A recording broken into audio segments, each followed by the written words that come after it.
인문학으로 직장인의 고민과 궁금증을 해결해 드립니다. 인문학이 여러분의 출근길을 가볍게 만들어 드립니다. 직장인을 위한 출근길 인문학. 제200화 사람은 왜 존재하는 것일까? 안녕하세요. 어쩌다 철학자 이호건입니다. 안녕하세요. 어설픈 자유인 장춘수입니다. 네, 안녕하세요. 저 엄대장 엄민영입니다.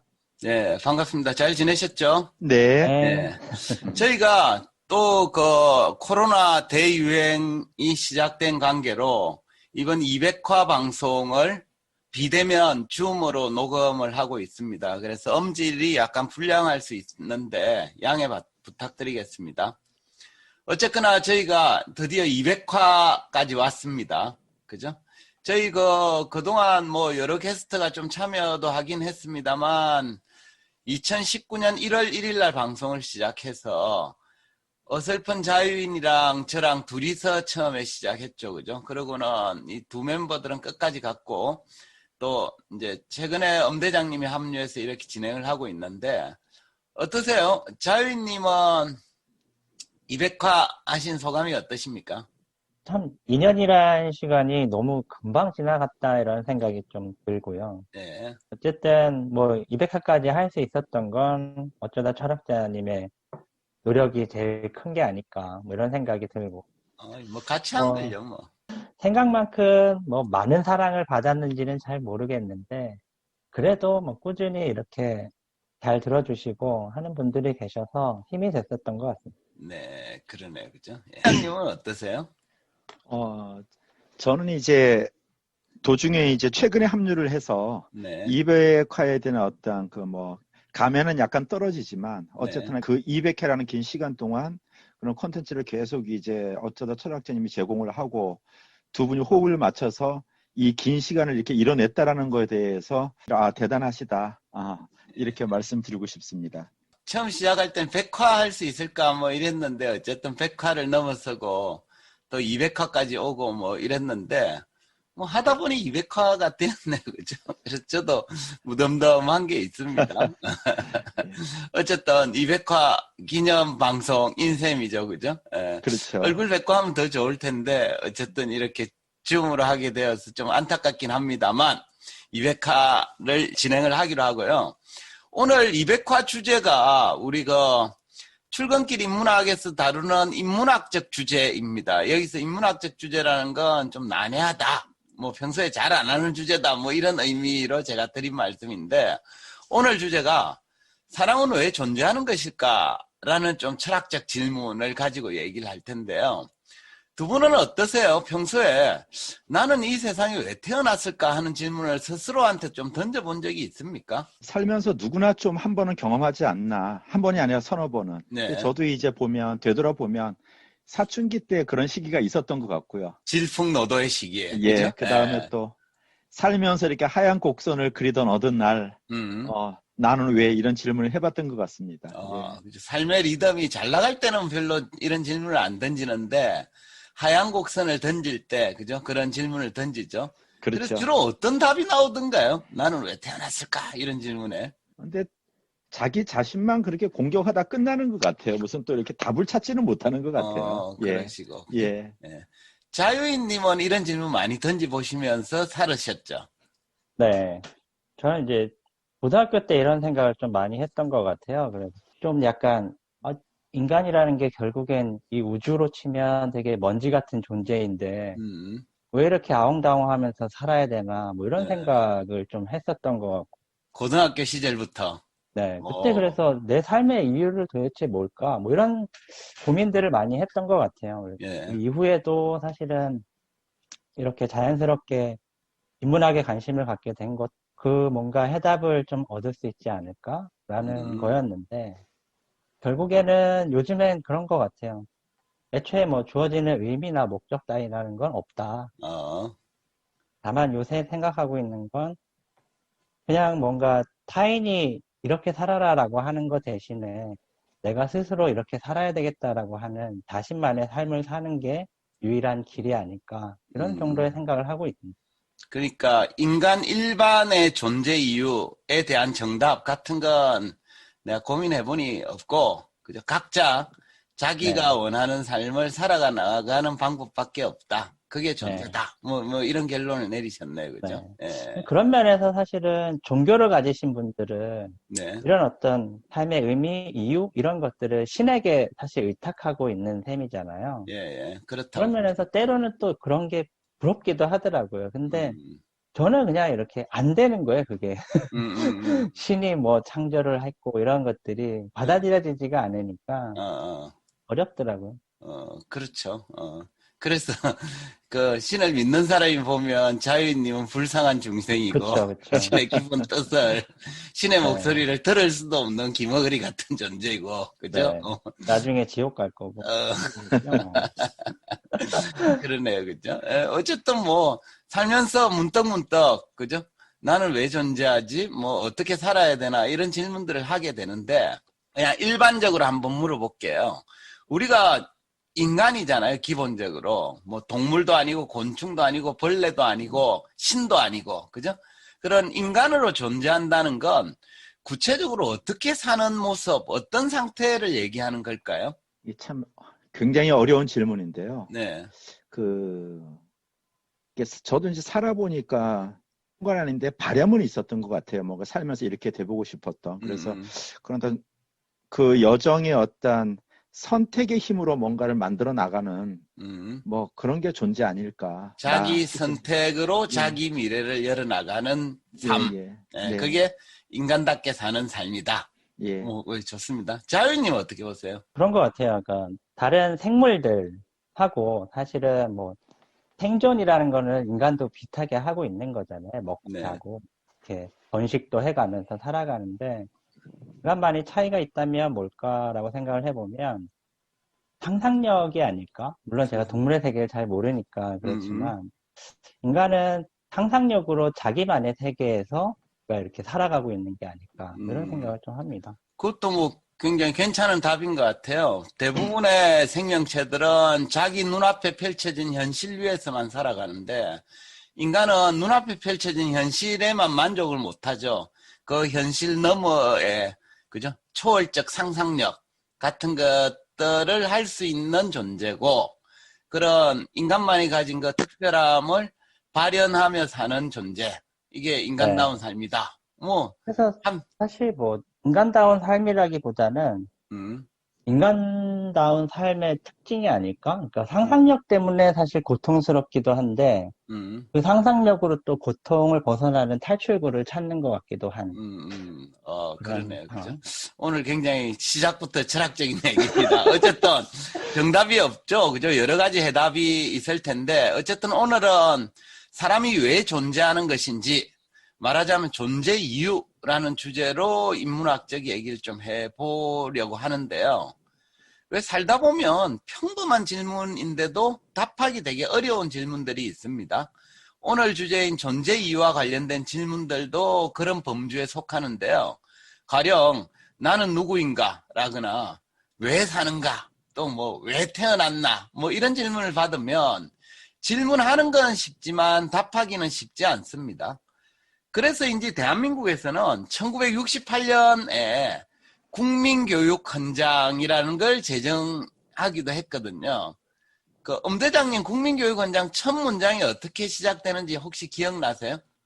이 질문 받으니까 굉장히 공포스러워요. 네. 엄청 진짜 외웠던 기억이 나고 그렇죠. 우리는 민족 중흥의 역사적 사명을 띠고 이 땅에 태어났다. 뭐 그렇게 시작되죠, 그죠? 예.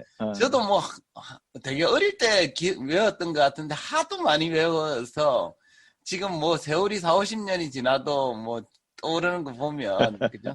그때 기억 속에 많이 각인된 것 같습니다. 어쨌거나 그런 국민교육헌장의 말대로라면 대한민국 국민들은 왜 태어났냐? 민족을 중흥시키기 위한 역사적 사명 때문에 이 땅에 태어나신 거예요. 그러니까 막 나온 게 아닙니다. 그죠?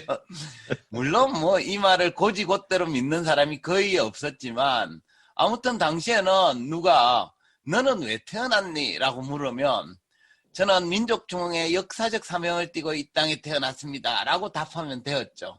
근데 사실 우리는 살면서 스스로의 존재 이유에 대해서 깊이 고민하며 사는 경우는 거의 없습니다. 근데 가끔씩 나 말고 다른 사람이 나의 존재 이유에 대해 때 물어볼 때가 있죠. 근데 그런 질문을 받으면 다른 질문보다 기분이 나빠지는 경우가 많습니다. 예컨대 대학을 졸업을 했음에도 불구하고 취직은 안 하고 집에서 빈둥거리는 아들한테 부모가 이렇게 얘기하죠. 너는 도대체 왜 태어난 거니? 라고 묻습니다. 이 말 들은 아들의 기분은 어떨까요? 당황스럽죠. 본인들이 만들어 놓고 왜 나한테 그러냐. 당신들이 만들었잖아. 뭐 이런 거네, 그죠? 네. 그죠? 그렇습니다. 이처럼 우리는 웬만큼 잘 살고 있을 때는 특별히 존재 이유를 묻지는 않습니다. 제대로 살지 못하고 있구나라고 느낄 때 존재 이유를 따져 묻게 되죠. 따라서 다른 사람이 나의 존재 이유를 묻기 전에 내가 먼저 나 스스로의 존재 이유에 대해 생각해 보는 것도 좀 필요한 문제입니다. 그래서 오늘은 보통 사람들이 아니라 사상가들이 존재 이유에 대해 답하는 것에 대해서 몇 가지 소개해 드릴까 하는데요. 첫 번째 제가 소개해 드릴 사상가는 프랑스 철학자 앙리 베르그송입니다. 그는 창조적 진화라는 책에서 이렇게 주장했습니다. 한번 들어보세요. 존재한다는 것은 변화하는 것이고 변화한다는 것은 성숙한다는 것이며 성숙한다는 것은 자신을 무한히 창조하는 것으로 이루어진다. 그러니까 베르그송에 따르면 존재한다는 건 변화하는 거예요. 이 얘기는 변화하지 않으면 존재하지도 않는다라는 뜻이기도 합니다. 가령 앞의 사례처럼 대학을 졸업했음에도 취직은 하지 않고 놀고 있는 아들한테 부모님이 왜 태어난 거니? 라고 존재 이유를 따져 묻고 있잖아요. 그죠? 근데 부모님은 아들한테 왜 그런 질문을 했을까요? 저도 이제 왜 태어난 거니라고 묻지는 않았지만 네. 이런 어떤 답답함이 마음속에 이제 애들 키우면서 있기는 했는데 네. 아마 이런 이유가 이제 사람이 태어나서 이렇게 한평생을 살면 우리가 흔히 그 인생의 사계라고 하는 네. 적정 그 구간 있죠. 봄, 속에 여름, 가을, 겨울. 네. 그렇죠. 거기에 맞는 적절한 행위를 안 하니까 네. 예, 답답해서 말을 할 수밖에 없죠. 그러니까 사계에 따라 아들도 변해야 되는데 예. 그죠? 나이는 흘러가고 있는데 변하지 않으니까 그런 거죠. 그래서 한마디로 베르그송식으로 답을 하면 아들이 변화하고 있지 않기 때문에 부모는 질문을 하는 거예요. 예. 말하자면 부모님은 지금 아들의 존재 이유에 대해 의문을 품고 있는 거예요. 그러니까 베르그송 얘기처럼 변화한다는 건 성숙한다는 거잖아요. 그죠? 그래서 일반적으로 학생은 학교를 마치고 나면 사회인으로 변화해야 제대로 성숙하는 거죠.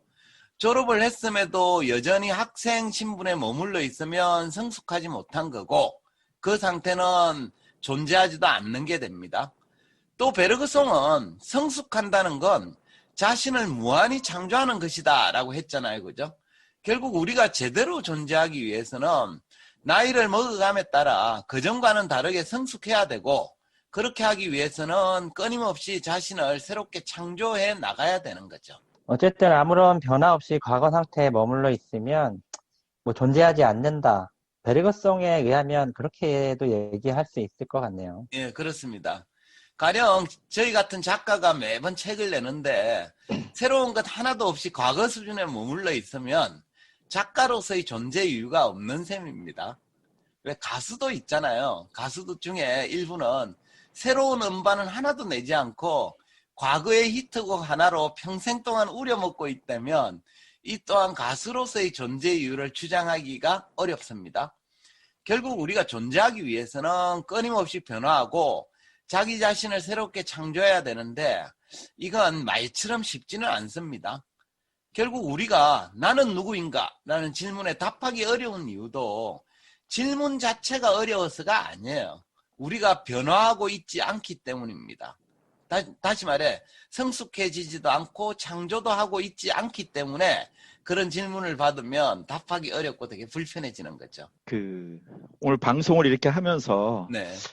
지금 숨 쉬고 내가 존재하고 있다라고 생각을 하는데 네. 정말 인간으로 존재한다는 게 말처럼 쉬운 건 아니라는 생각이 들어요. 그렇죠. 베르그송의 기준에 좀 충족하면서 하는 사람은 많지는 않은 것 같아요. 그죠?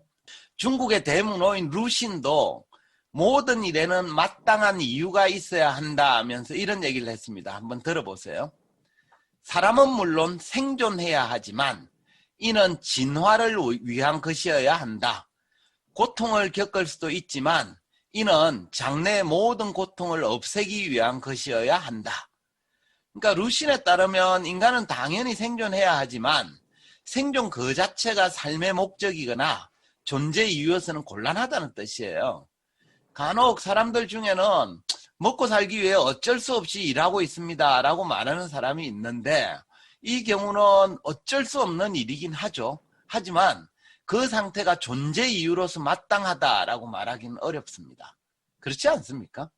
뭐 대부분 사실 먹고 살기 위해서 일을 하고 있는데 네. 그게 다라 그러면 약간 슬프기도 하고 그 자체를 또 긍정하기도 좀 어렵긴 한 것 같아요. 그렇죠. 예. 인간에게 생존은 어느 것보다 우선순위가 높은 절대 명제이긴 하죠. 하지만 그 생존 자체를 존재 이유로 삼아서는 곤란합니다. 그러니까 단지 먹고 살기 위해서 생존하는 사람은 동물과 별반 다를 게 없잖아요. 그죠? 그러니까 생존을 위해서는 끼니를 거를 수야 없겠죠. 하지만 그 끼니를 먹는 것도 보다 나은 나를 위한 것이어야 됩니다. 삼시세끼 꼬박꼬박 챙겨 먹고도 전혀 달라지는 게 없으면 밥만 축내고 있을 뿐 진정으로 존재한다라고 말하기 어렵습니다. 그래서 가끔 보면 이제 저런 행위에 가까워지게 되면은 이제 속되게 밥충이라고 부르기도 하고. 예, 식충이라 부르기도 하죠. 그죠? 예, 그렇죠. 예. 뭐 사람한테 벌레 충자를 쓰는 건 좀 심한 표현이긴 하지만 현실에서는 그렇게 불리는 사람도 있긴 합니다. 뭐 비슷한 표현으로 사람들은 하는 일 없이 삼시세끼를 빼먹지 않고 챙겨 먹는 사람을 삼식이 이렇게 부르기도 하잖아요. 그죠? 이걸 철학적 표현으로 바꿔 말하면 별다른 삶의 목적이나 존재 이유도 없이 생존하는 데만 목을 매는 사람이라고 말할 수도 있겠습니다. 요컨대 진화는 전혀 하지 않고 생존에만 급급한 상태를 존재하고 있다라고 말하기는 좀 어려운 것 같아요. 사실 그냥 이렇게 살기도 어려운데 자꾸 네. 변화하라 그러고 진화하라 그러고 이렇게 얘기하니까 너무 또 이렇게 자기 개발이나 이런 부분들을 좀 다그치는 거 아닌가? 뭐 이런 생각도 좀 들고 그러네요. 좀 뭐 불편하긴 하죠. 그죠? 네. 사실 베르그송의 얘기처럼 사람이 항상 새롭게 변화하고 진화하는 건 현실적으로 쉬운 일은 아닙니다. 근데 우리가 인문학을 공부해 보면 수많은 사상가들이 끊임없이 변화하고 새롭게 진화하라라고 조언을 하는데 그 얘기를 들어보면 뭐 이론적으로 맞는 것 같아요. 그죠? 근데 실천에 옮기는 일은 결코 쉬운 게 아닌 것 같아요. 하지만 우리가 생존을 위해서는 그런 변화나 진화가 반드시 거쳐야 될 과정입니다.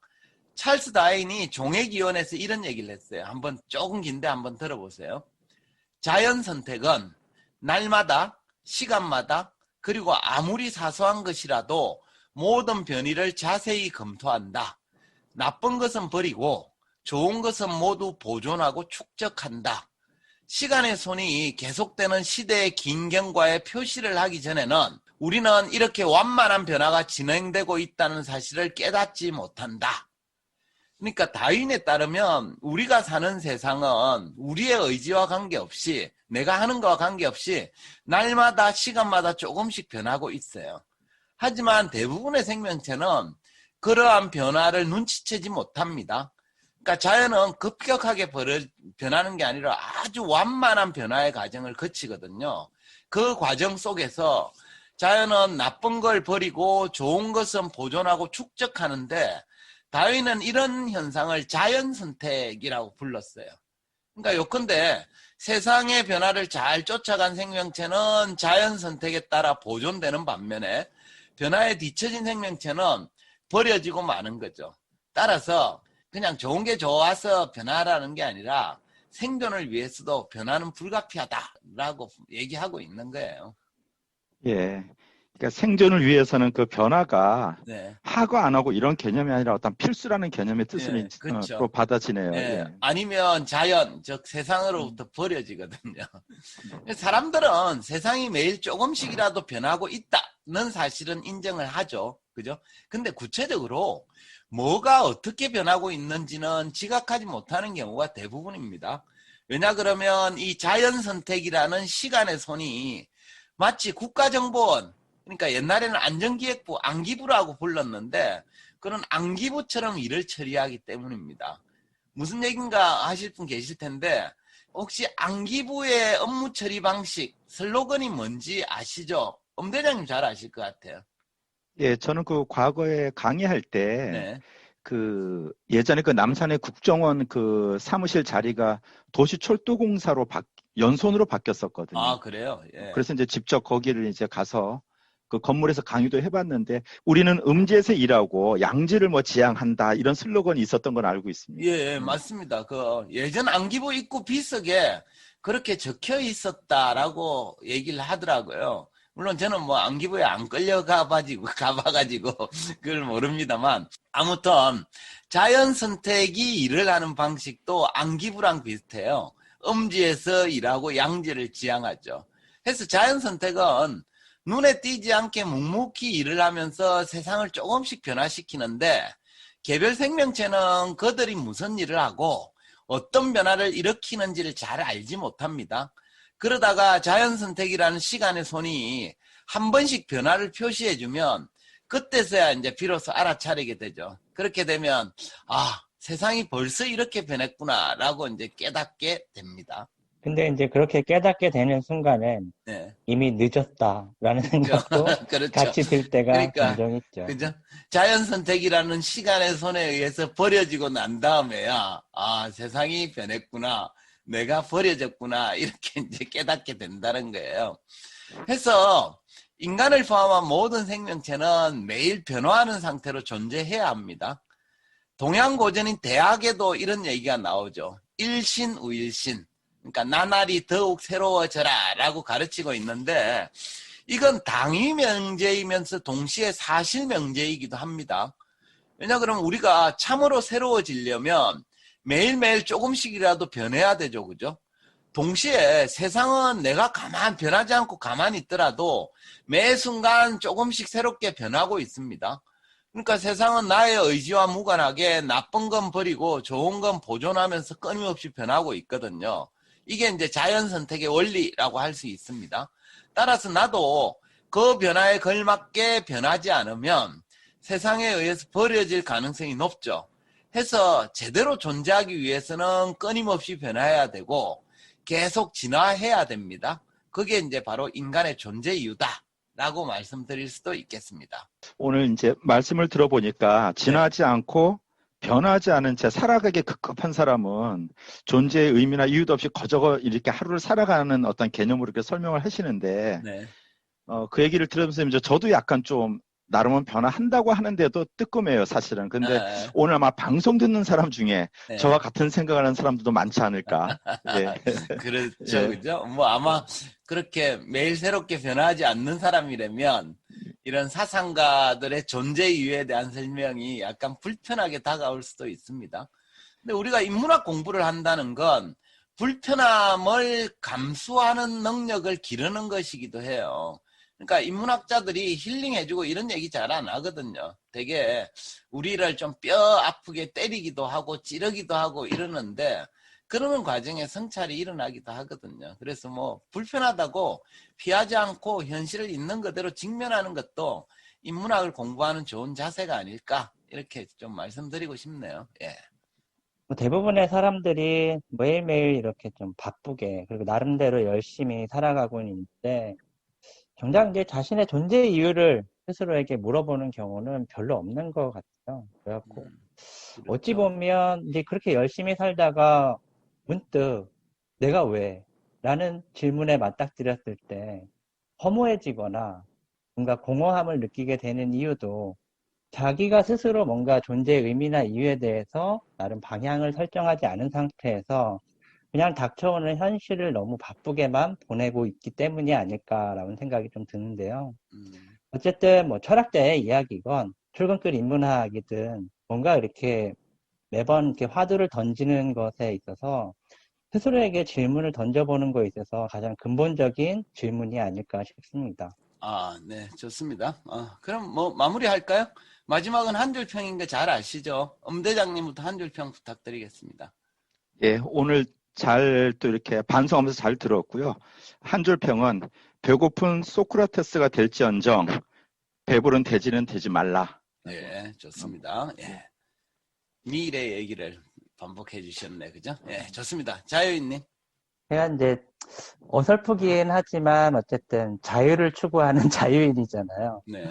근데 이제 그런 것 같아요. 그러니까 저는 이제 그걸 하나의 삶의 방향으로 놓고 있는 건데 어쨌든 자신의 존재 이유에 있어서 자유는 신영보 선생님이 얘기하기를 뭐 자기만의 이유라는 얘기를 했는데 우리 모두 각자 자기 삶에서 자기만의 이유를 찾을 수 있다면 그리고 그 이유가 스스로에게 그리고 공동체에게 긍정적인 것이라면 굉장히 삶을 살아가는 데 있어서 큰 도움이 되지 않을까 그런 생각을 좀 해봤습니다.